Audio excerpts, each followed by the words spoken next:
Hey everybody, welcome back to the Sixer Sense podcast. I'm your host Lucas with Chris, and we are in still kind of like the lull of the offseason, even though there is some movement to be going on. So before we get into our power forward rankings list, there's a few topics that we want to talk on first, right, Chris? Yeah, Lucas. Before we got on here, you mentioned Ben Simmons. He has been officially dropped by his agent after showing little interest in a deal with the Knicks. Which is crazy.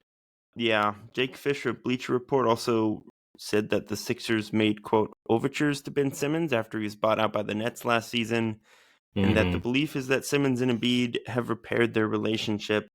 Obviously, I don't think Ben is going to end up back in Philly, but what did you make of this news, and what do you think happens next for Ben?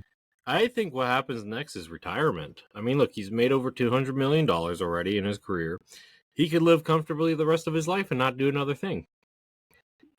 This kind of shows you that, like, Ben was a great basketball player, but he wasn't in it for the game. He was in it for the lifestyle.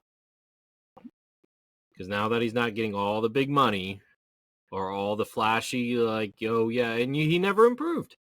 What is one thing that Ben Simmons ever improved on? He never improved. So, Yeah, that's my thoughts. Yeah, I don't want to go as far as to say he didn't like basketball or anything. I never like said that he didn't like it. I said that he wasn't in it for the game, love of the game. He was in there for the lifestyle. Maybe. I mean, look, Ben has obviously been through some really a tough few years, personally and on the court. Yeah. All the stuff with Philly and then the back injuries. He's just had a crummy couple of years for reasons, a lot of it being outside of his control. Like you said, if I had $200 million in the bank, I'd probably consider retirement too. I wouldn't really blame him for that. Can't really fault the guy for sitting on generational wealth and just living his life. That's not really something to be criticized. But look, I tend to agree that it does seem like we're trending towards Ben just kind of quietly bowing out, which is what it is. It's an unfortunate.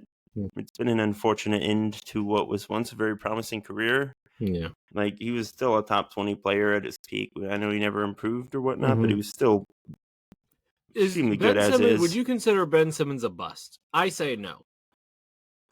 I don't think so. He's the biggest. I think he's a disappointment, but not a bust. A bust means that you're bad. Yeah, I think, or that you don't live up to expectations. Ben got multiple All-Stars, All-NBA, and Defensive Player of the, all defensive teams. I don't think that's a bust. I would agree. I think he failed for reasons, like I said, that were mostly out of his control, at least on some level. Some out of his control, not all. I mean, the if back he was thing healthy, is the back was not out of control. But look, if he had actually practiced shooting when he was supposed to, when he was younger, this transition to being a role player in this version of his career would be so much easier. Yeah, I mean, we get caught up on the it's not that he didn't thing. practice. A lot of players don't improve key areas of weakness. There are plenty of guys who've just been bad on defense their whole careers. I know we really latched onto the shooting thing because it seemed fixable on some level, but it's not always, it's easier said than done. A lot of guys don't shoot ever in their careers, and it's just part of who they are, and we don't say anything about it. But you don't get away with that in today's NBA. That's the whole thing. But yeah, I mean, Zion's gonna get away with it. Like, there are guys out there who don't Zion really shoot. can at least shoot a three and is willing to shoot a three. That's the difference. Ben was never willing. The spacing with Zion is no different than the spacing with Ben. No one the guards him out there. The difference is that Zion's willing to go and shoot the occasional three. But it doesn't change anything materially on the floor. Materially, no. But at the same time, at least, you have options with Zion. But anyway, that's not even the only thing that Jake Fisher said about, Ben Simmons. There were other Sixers stuff going on, right? With the trade rumors. Some trade rumors. Kelly Oubre and Andre Drummond are both being floated around now as Philly tries to create some cap space for Quentin Grimes. It sounds like they have a deal in place because Grimes posted a picture on his Instagram of him, in a Sixers jersey, which is like the quote unquote sign that there's Grimes a deal. Has been posting stuff all summer. Like, I don't know if we should read too far into that, but yeah, I mean, look, it seems like they don't want this to go down the Cam Thomas route. and where he just takes the qualifying offer. I think they I want mean, to get a Josh deal Giddey done. got his deal done, right? So that Yeah, there's Giddy got quite a nice payday, probably I too think that's a much. fair compromise because Chicago wanted to do A 20. compromise, like who? There was no Giddey one wanted bidding against. They're 30. bidding against themselves. Like Yeah. I think it's Well, bad value, but I mean, look, it's not the ideal contract for Josh Giddey, but at least it's not Patrick Williams money. yeah, I mean it's more than Patrick Williams' money, but At least yeah, I think he's better than Patrick Williams. Anyway. yeah, he is. But Yeah.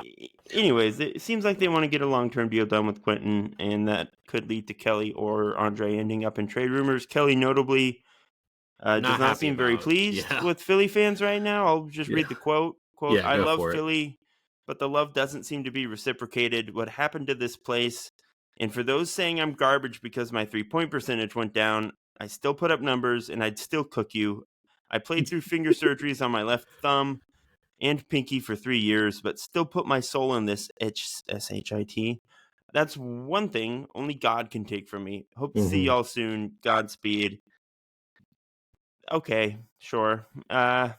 I mean, I don't. like It's a Kelly. Like, business. It's a business, Kelly. Like, look, if you're going to be in trade rumors, you're going to be in trade rumors. Unless you're like, I can't even say Luka Doncic because that happened. But unless you're a superstar, even then, it's just part of the game. Now, I don't. Now, if Philly fans are saying Kelly, you suck, I don't. I don't think that's fair, and I don't think neither one of us agree that Kelly sucks. Didn't know about the finger stuff, but that's fine. You know what? That's fine. Look, at the end of the day, Kelly, you are a good role player. I would, if we can get away with keeping you, I would like that. If not, I hope you nothing but the best. yeah, I mean, I feel like most people appreciate the fact that he was truly trying hard last season when most Yeah. players were kind of packing it up. Like, the effort's there. He's a very flawed player, and I Yeah. understand that certain sections of the Sixers fan base are less inclined to celebrate Kelly than others because of his flaws, and that's fair. That's just what being a player in the NBA is. All fan bases have these divides. I'm with you. If he stays, I'm happy with it. I like him as a person, as a player. He's not perfect. We've talked many a time about his issues, but like he does really try, and he has improved a lot since coming here. So he deserves some credit. And then the last thing before we get into your rankings, Lucas. Yeah. There's a 4-second clip from the Sixers social media team posted on Tuesday night. This is right smack in the middle of everyone celebrating Kyle Schwarber's 50th home run. Kind of a classic Phillies, just dump it and get out in silence. But Yeah. shows Joel in the practice facility with his teammates, catching and shooting a jumper, basically. Like, nothing special, but notably, no brace on his knee. He's moving, he's shooting, he's in the facility before training camp. He looks slim.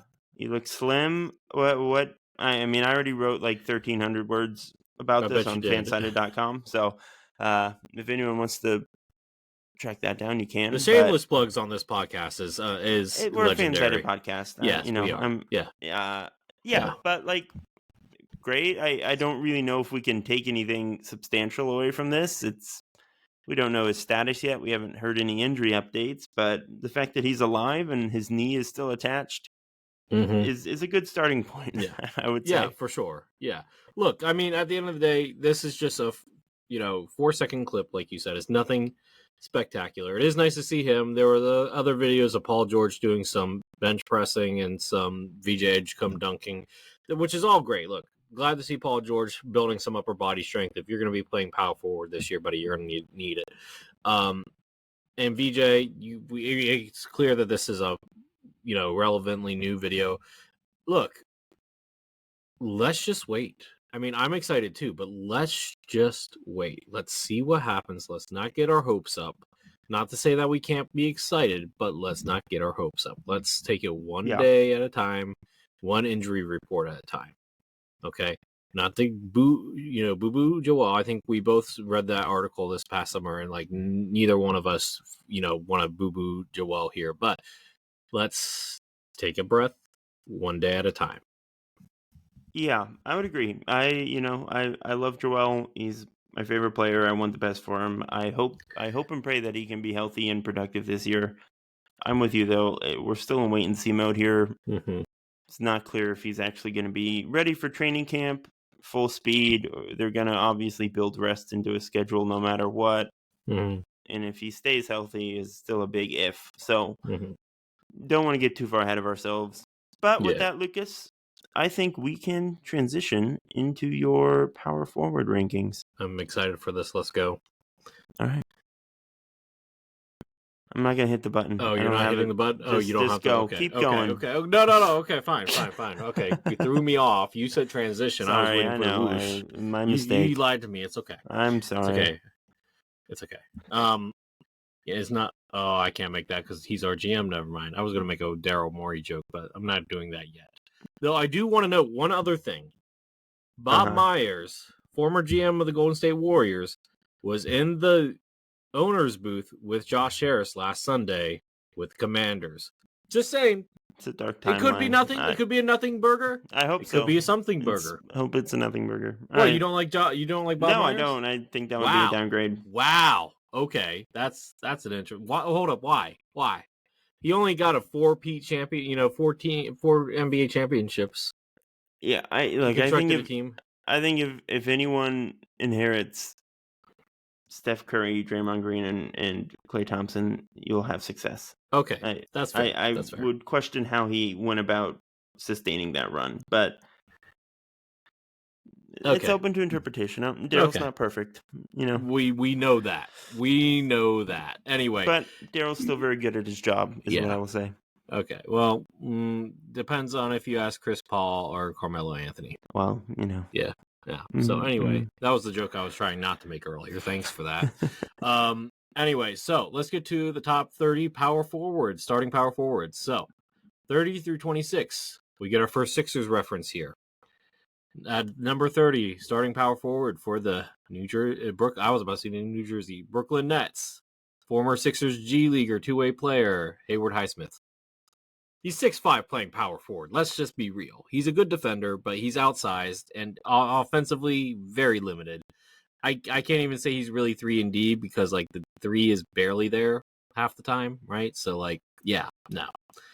But they don't really have any. It's either him or Noah Clowney, and either way, it would be 30 here. So that's fair. Yeah. Number 29, we had some debate. I think we landed on Ryan Dunn as the Suns' starting power forward, so that we're gonna go with him. Hopefully, he gets a 3-point shot. If he does, then he can be higher on this list because he is a good defender. The Sixers Slayer himself, Chris Boucher, for the Celtics here. Because it sounds like he's going to have a big role, and I don't know who else is their power forward. I don't think we are going to see Sam Hauser at power forward here, so it feels like it's going to be Chris Boucher, at least to start off the season. Mr. Crumble Cookie himself, Tobias Harris here for the Pistons at 27. And 26, Koulibaly of the Wizards. That's who I got. 26 Koulibalys, yeah. So that's what I got. Yeah, man. Look, I like Koulibaly a lot. He's pretty much a nothing burger on offense right now. I'm not. That's why I got him 26. That's the biggest Tobias guy. Tobias is still a better player right now. Okay, I have to admit that's fine. That's fine. We can flip flop them. I don't care. But that's what I got to begin with. I just figured Koulibaly was going to make a little bit of a leap offensively, and Tobias looked like he lost a step last year, and probably is going to lose another one. That's fair. We'll see what happens. Yeah. All right. Any other thoughts on the other 3 guys at the bottom, or just fair? No, seems fair. Okay. Yeah. Fair enough. 25 through 21. 25, Rui Hachimura. I like Rui. I like what he does, but he doesn't do anything great. He just does everything good to okay. You know what I mean? This is kind of meh. Keegan Murray at 24. If it was 2 years ago, he would have been in the teens, but just the 3-point shots regressed. Don't know why. Hopefully it gets back, but he's their best defender in the starting 5, which is concerning to say the least. Your favorite guy here, Miles Bridges at 23. 22 is John Collins, and 21 is Harrison Barnes. Harrison Barnes, the ageless wonder. Any thoughts on 21 through 25? Yeah, I think John Collins and Keegan Murray are too low. That's my Ooh, takeaway here. interesting. Okay, well, you Harrison don't Barnes know. is not better than either of those guys. Okay. Not there. He's Okay. taking a step back. Well, He's I'm taking a thinking step back. Harrison Barnes, in terms of role and fit, like Harrison Barnes, John Collins only fits on certain teams. Harrison Barnes fits on every team. You know what I mean? You know what I I mean? guess Collins had a really good year last year. He Obviously, did. He just can't defend as well as Barnes either. That's the other thing. yeah, I think Barnes is regressing a bit in that element of his game too.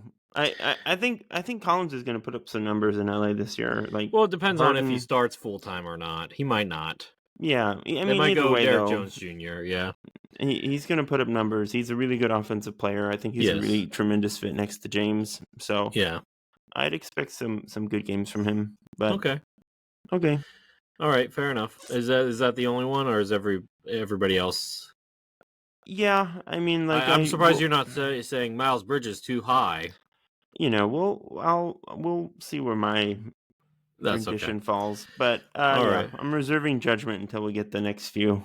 Okay, 20 through 16. 20, Jabari Smith Jr. 19. You can tell me I need to flip these two, and I will listen. I just think this guy's going to make a big leap this year because he's going to be more of a focal point on offense. Is Matas Buzelis? I think he's going to be more of a focal point offensively than Jabari Smith Jr. is. 18. People might hate me here, but until proven otherwise, Paul George. Health plus offensive regression was real last year. We need to see what he can look like healthy this year. 17, Scotty Barnes. 16, Lauri Markkanen. Lauri can, of course, shoot up this list if what he's showing in FIBA right now translates to this NBA season. So Scotty is 17? Yeah, Scotty 17, Lauri 16. Okay. Interesting. I am surprised by how low you have Scotty. Scotty has not improved on offense. Honestly, Scotty kind of reminds me of Iggy. Does that make sense? Like, they're really good at a lot of different things, just not scoring the ball. Not efficiently, anyway. He's not a number one. I don't think Scotty's a number one. I agree with that. I still think he's like an incredible defender and he is. really He's unique a good and versatile playmaker. player. Yeah, like He's a good I playmaker. think there's a lot of value in a guy who does a lot of those things, like you said. That's why I said he's in the Iggy arc. He's in it's the not Iggy that he arc. can't score either. Like he's still putting up. He's putting up 18 decent a scoring. game. Yeah, he's just that he's not a focal. He can't be a focal point. I don't think he can. Yeah, I don't really see an offensive game outside of getting to the rim. Sure, I think that's fair. I would still say it feels. He's kind of like if Ben Simmons turned out the way that we like in terms of offense. Like he's not great at shooting threes, but he can do it. You know what I mean? Like that's what we would have wanted. Yeah, I think Ben was a little bit more of like an actual point guard. Yeah, he was more of a playmaker too. Yeah, that's fair. Yeah, I'm interested to see who you have ahead of these guys. Okay, so 15, and I'm really high on this guy, and you can argue with me if you want. I got Jalen Johnson at 15. Honestly, I had to talk myself from getting him higher. 14, OG, 13, Aaron Gordon, 12, Draymond, and 11, Denny. I just think Denny's going to pop off this year. I think Denny's going to have a borderline all-star season. Draymond's another year older, and look, offensively, we know where he's at scoring-wise. Playmaking, he's still good. Defensively, he's still good, but he can't play center the whole entire year. That's why I have him at power forward here. Yeah, so anyway, any thoughts on 15 through 11? I think we might be jumping the gun a little bit with Denny ahead of like Aaron Gordon and Draymond and Jalen. Maybe. I don't know. I feel good about it. Yeah, I see where your head's at. Mm-hmm. He certainly could have a really good season in Portland. He's gonna. I mean, he's already their best player, right? He's already their best player when Dame's not on the court. Yeah, I mean, there's obviously a debate with Drew. We'll see how Drew looks this year. Drew's not going to be the offensive player that he was. It's not. I agree. I do think he probably will be their best player this year. Mm-hmm. We'll see what happens. I like Aaron Gordon a lot. I think he's super valuable. Oh, of course. Yeah, look, I feel bad putting him at 13. I do. I feel bad at having him at 13, but like it is what it is. Yeah, he's like a guy who's proven that he can do more, but that is willing to kind of buy Hmm. in and do the role player things. That's Hmm. the Jokic. Yeah. So I'd probably bump him up, especially, but I'm I not going to mean, look, complain too like much. 14 through 11 is interchangeable for me, to be honest. Same Sure. thing with 10 through 7 here. So 10, I got Jaren Jackson Jr. You know I'm not high on him. We can argue that, but you know how I feel about a 6'11 guy that can't rebound more than 6 rebounds a game. You can't be more than top 10 in my book. I'm sorry. Get at me Okay. if you need to. All right. Number 9, Evan Mobley. Number 8, Chet. Number 7, Bam. And number 6, Julius Randle. You don't like Julius that high. I know. I'm sorry. Julius Randle is not better than any of those guys, I to be tend frank. to disagree. Look, Mobley is so good. What are we Mobley's doing? great defensively, and offensively he's improving. But like, out of those guys, the only guy that I'm fearing that can actually beat me in a playoff game, like as a number 1, is going to be Julius. He did it until the NBA, He was the not Western the Conference. number one. He Okay, was the no, but like number he's the only one that 2. I'm afraid that can take over a game offensively. These other guys, no, not in a playoff setting.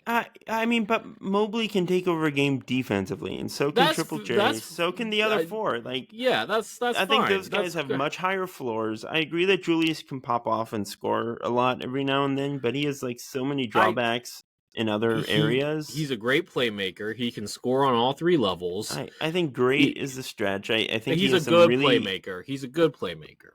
inefficient tendencies. He can get And pressured. he was looking a lot better until the Western Conference Finals against a team who won the NBA championship with the most elite defense ever.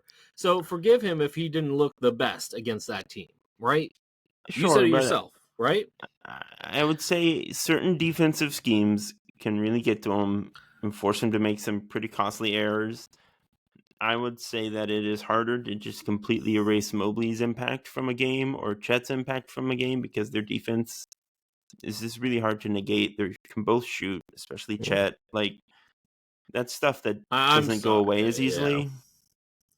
I'm I not look, gonna. your arguments. You make a solid argument with the defensive impact because obviously Randall's like you would put him on your lesser of the 2 front court I players, mean, right? But all like, 4 of those, like Triple J, Mobley, Chet, and Bam, are all like defensive player of the year candidates. Some years, like those are some of the yeah, best defensive guys in the league. I just think that Julius Randle is an All NBA player when he's allowed to be, right?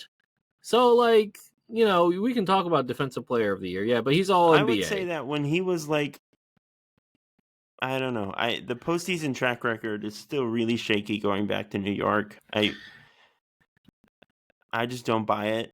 I think he's Look, really we're not flawed. going to agree on this one. I just think Julius is like almost a top 5 power forward. I just like his game too much. You can hate me all you want, but No, we should all cherish the things that we love. okay. So 5 through 1, Pascal at number 5. I got Zion at 4, Paolo at 3, AD at 2, and Giannis at 1. I don't think that you can argue 1 and 2. I think those are pretty locked. Now, if you want to make an argument of switching around 3 through 5, then let's make that argument. But like, I think AD at 2 and Giannis at 1 is pretty solid. Yeah, I agree with that. Giannis and AD are the locks here. I'm not going to argue Zion or anything too much. I think stealing is as high as anyone. Obviously, the injuries have been unfortunate, but we've talked about it plenty of times on this podcast how good Zion can be. I think this is going to be the list where we have the most disparity between our. That's fine. That's fine. I am going to severely. Let me guess. You're going to have Chet above Pascal, aren't you? No. Let's just get into it. Okay? Wow. Okay. Let's get into it. 30 through 26, Chris. Go for it. Let me cook. Okay. Okay. Is it going to be a nothing burger? Probably, but that's okay. 30, Everybody's allowed to cook sometimes. 30, I'm going to do Highsmith. Not going to argue that. Not going to argue there. 29, I'll even. 29. 29. Who do you got? You know, Ryan Dunn is the easy answer here. Who else would you he put? is the easy. Dunn was really spectacular on defense last year. He was, but offensively, he's for projecting as bad as leaps. The 3-point shooting was so much better than it was at Virginia that it feels like there's some upward momentum there that it's going to keep getting better. Are you going to put Miles Bridges at 29? Are you doing it?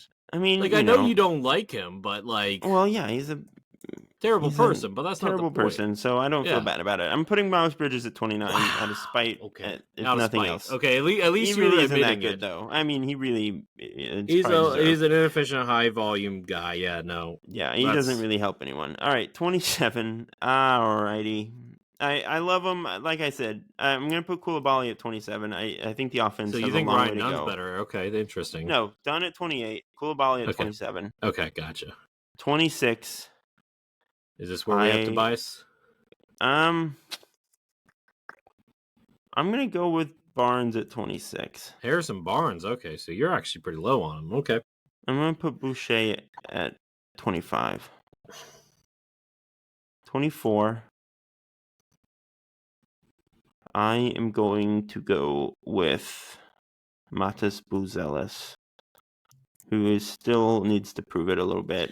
I agree that he's on a very promising trajectory. I'm not quite willing to go as high as And 25 was who again? Chris Boucher.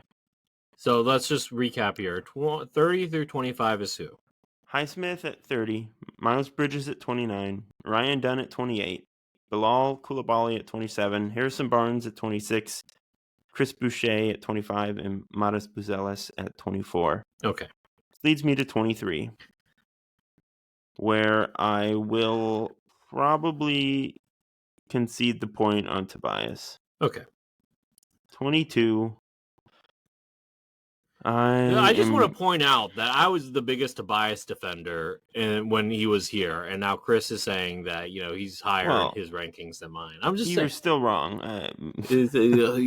Alex Caruso is still better. He was better in the role that he was asked to do.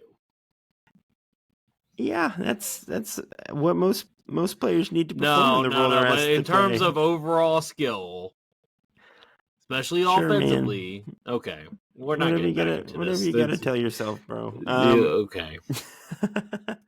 All right, 22. I'm gonna go with Jabari Smith. Okay. Junior. 21. I'm gonna go with. Oh no, I'm not. No. I was about to say Chris Boucher is still on the. No, he's not. He's at 25. Okay. 23. I'm gonna retroactively put Rui at 23. Tobias at 22. Okay, that's fine. I'm gonna put Smith at 21. Okay. I'm gonna put John Collins at 20. Okay, that seems fair. I'm gonna put, I believe, Keegan Murray at 19. Okay. All within reason. Okay. Leaves us at 18, which we'll have the same top 18 in different orders. I'm gonna start with PG here just because I do think this is probably where he needs to start the year. We'll see how it goes. Yeah, 17 could be higher. 17. I am probably gonna go. I like him. I agree with your optimism. You're gonna put Denny here. I'm gonna put Denny at 17. Honestly, I could swap Denny and PG. Oof. Oy vey. I'll put Denny there for you, Lucas. 16. 16. Boom, boom, boom. I'm gonna put Julius at 16. I knew it. I'm sorry. I knew it. You are so disrespectful. Again, could bump him down a few spots. 15. I bet you could. So disrespectful. It's not. He's a good player. I just don't think he's as good as you think he is. I think he's better than you think he is. Clearly. 15. 15. This is an interesting one. Lowry has been just like on a bender in Eurobasket. Right. Last year was a bit of a weird one, but it's like Utah, so we can kind of write that off. This is a tough one. At 15, I'm gonna go. I'm gonna go with I'm going to go with OG at 15. I don't hate that. That's Much fine. respect. 14, I'll go with Markkanen, I That's think. fine. You still got Jalen Johnson and Scotty on the board. I do still have Jalen Johnson and Scotty on the board. 13 is probably where I will put Aaron Gordon. Wow. Okay. So you're really high on Scotty. Okay. 12 is where I'm going to put Jalen Johnson. 11 is probably where I'll put Scotty. I need to make sure I'm not forgetting anyone here. So you think Scotty's better than Jalen Johnson right now?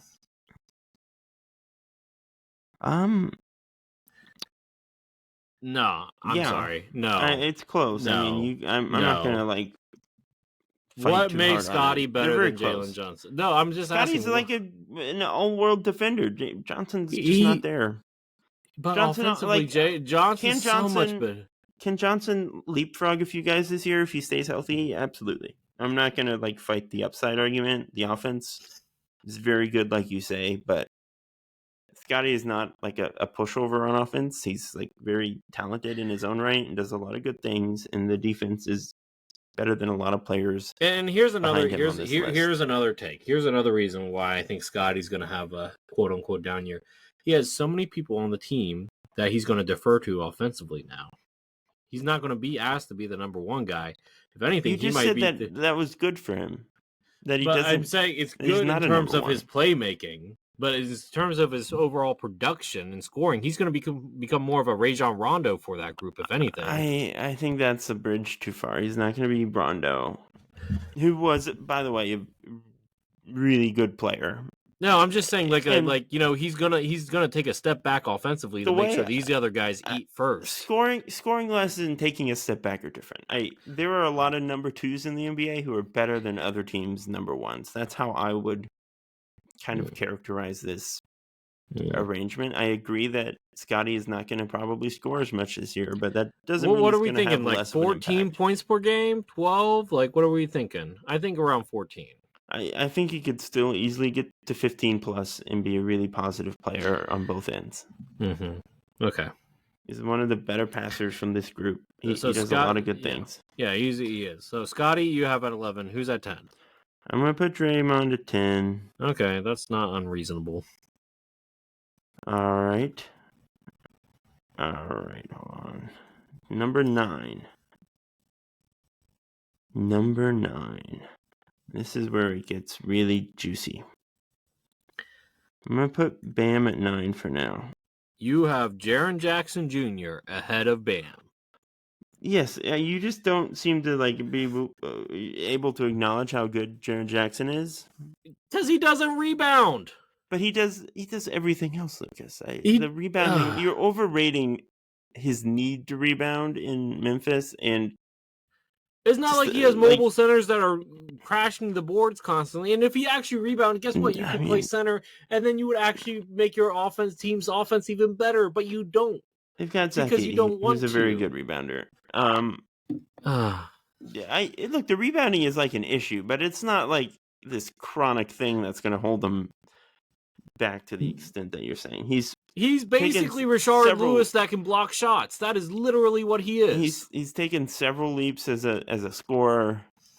The shooting range is super valuable for a big man, and the defense, he's like one of the 5 best defenders on the planet. So really, because in FIBA, he kind of got pushed around a lot. Just saying. FIBA and the NBA are not the same. All right, 8.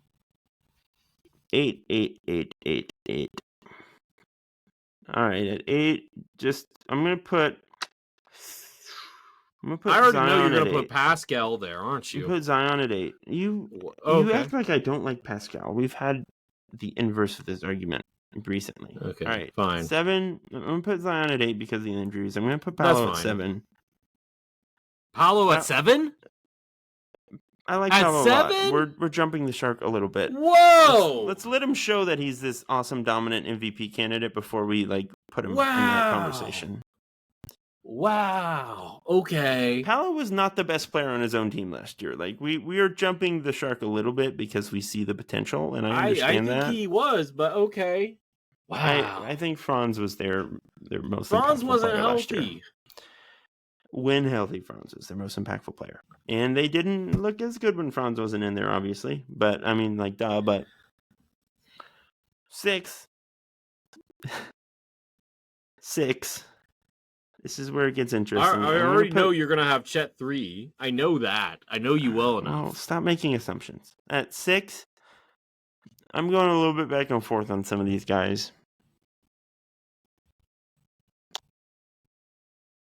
I'm going to put Chet at 6, actually. Wow. Sir.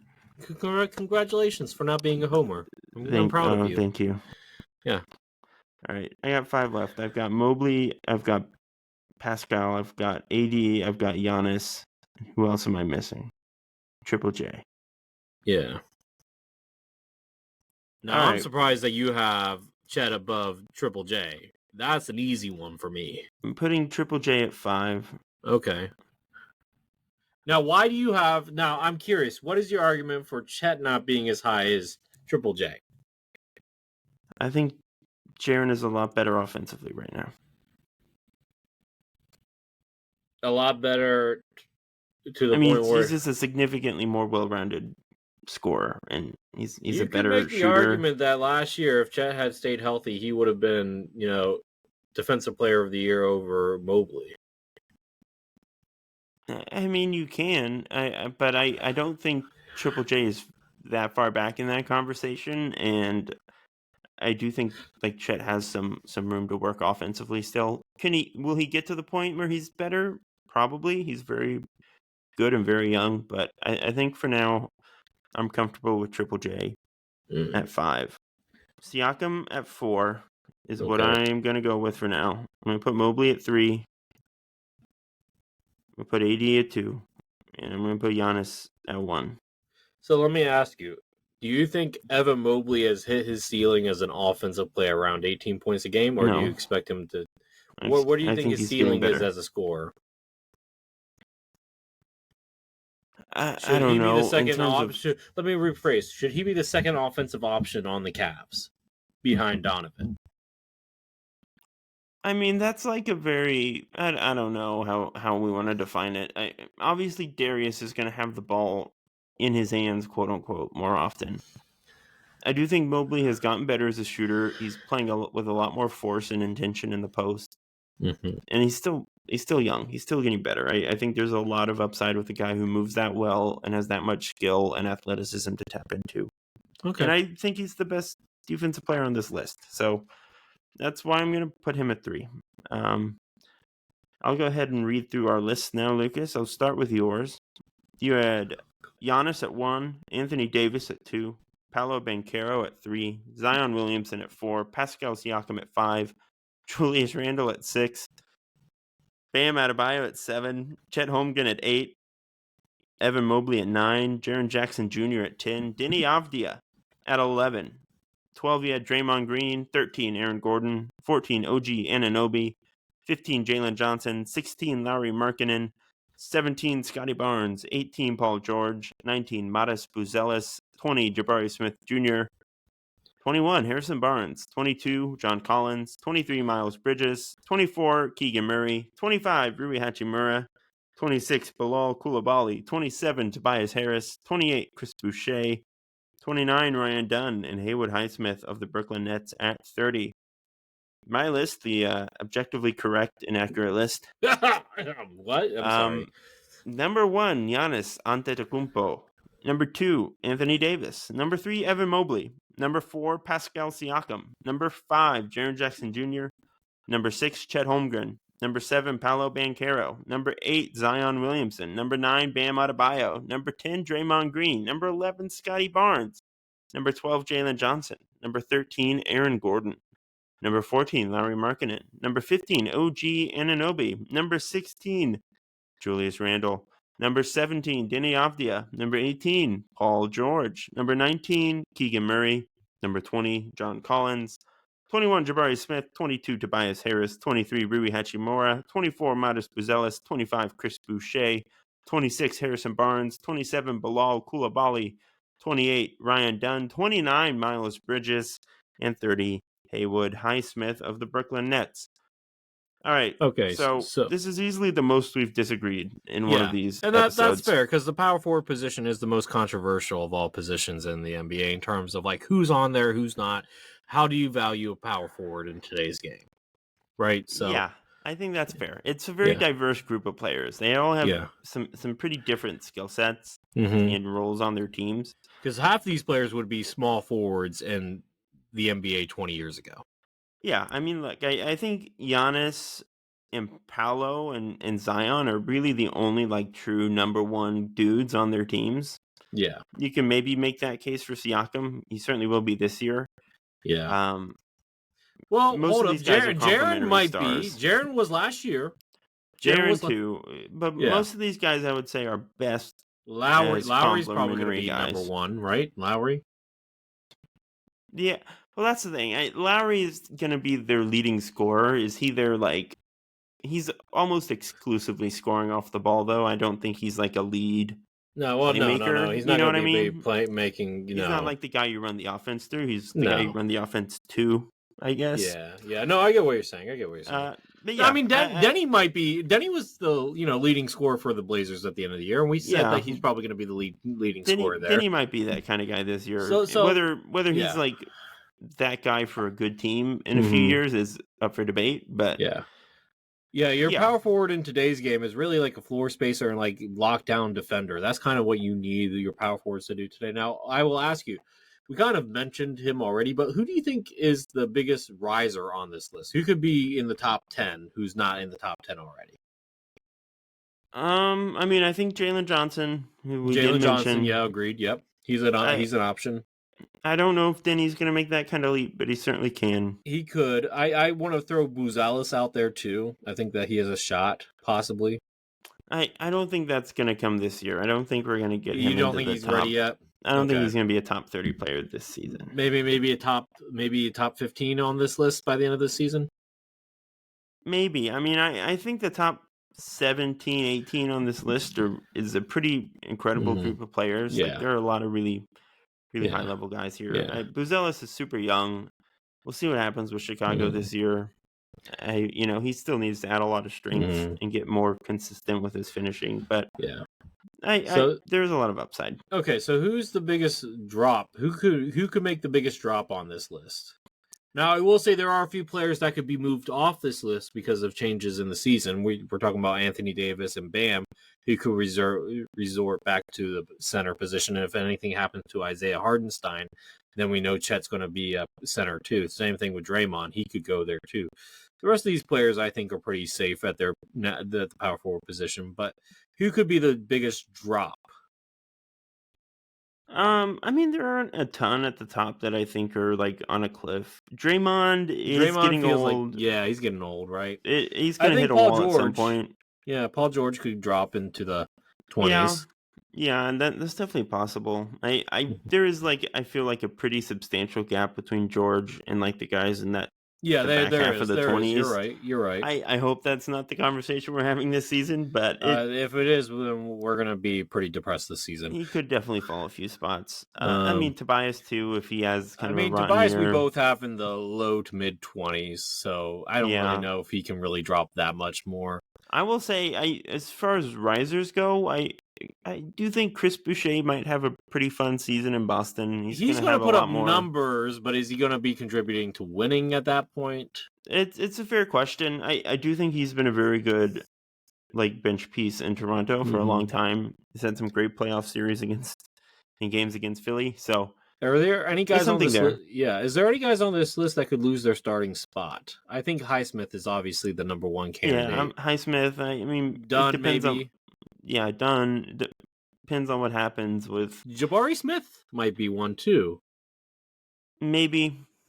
It depends on how well him and KD can defend on the perimeter, right? Because if you can't, then you go to Torrey Eason, right? Yeah, maybe. They did pay Jabari a good amount of money, They but did. They did. I mean, look, Barnes could lose his spot to Keldon Johnson or someone else who comes Or in probably San more Antonio Jeremy Shoham, but yeah. or Sohan. Yeah, Yeah. Cy Smith, like you said. Tobias probably won't, but there's a world in which they have to shake things up.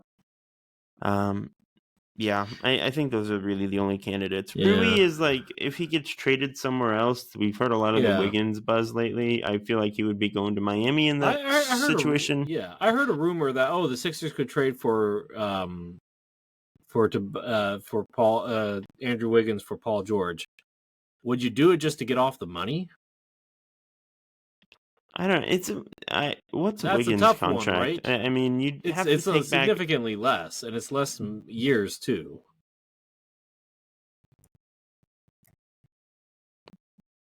Yeah, I mean, like I mean, it depends on the other details. Obviously, that won't be a 1-for-1 trade. No. We'd have to send a pick, probably, or two. Yeah, I mean, Wiggins only has one more year left on his deal after this season. Would we have to take back Terry Rozier as well? Yeah, now I'm curious. I mean, that's an expiring contract though. So like, in theory, if you can do that deal, it's definitely worth considering. I think the money would work with Wiggins and Rozier. I don't. Or maybe really it wasn't know. a rumor, but somebody mentioned it on Twitter. Yeah, I'm certainly open to engaging in that conversation. I think Paul George, in a perfect world, is still better by a good margin. I hope that's the world we live in. But yet again, you're trying to get off the money at this point. Yeah, I do think Philly would consider that.